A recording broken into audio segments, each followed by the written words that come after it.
కట్టిన Kaleshwaram project 3 barrages కూలిపోయినాయి. అది మేం చెప్పడం లేదు. భారతదేశంలో పార్లమెంట్లో చట్టంతో ఏర్పరిచిన నేషనల్ డ్యామ్ సేఫ్టీ అథారిటీ అన్నది, విజిలెన్స్ కమిషన్ అన్నారు.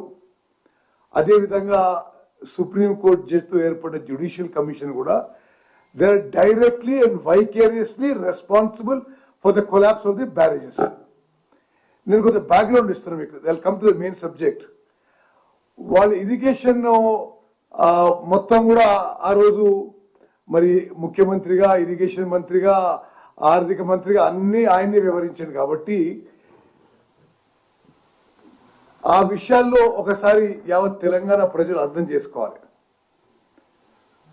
కాళేశ్వరం ప్రాజెక్టు అంతకుముందు doctor B R Ambedkar Pranahita Chevella project అని 38,500 కోట్లకి రూపొందించబడి ఒక 10,000 కోట్ల పని అయిన తర్వాత మరి గతంలో కాంగ్రెస్ ప్రభుత్వానికి పేరు రావద్దనో, లేకపోతే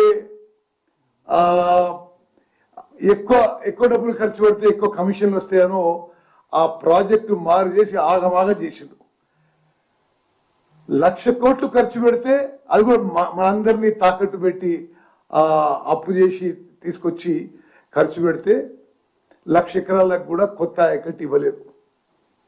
అదేవిధంగా ఇది సీతారాం సాగర్ది అంతకుముందున్న Rajiv Dummugudem lift irrigation scheme and Indira Sagar Rudramakota lift irrigation schemes రెండు కూడా మరి అవి అయిన పనులను వదిలేసి అబాండన్ చేసే ప్రాజెక్ట్ని సీతారామ లిఫ్ట్ ఇరిగేషన్ ప్రాజెక్ట్ని మొదలుపెట్టిండు.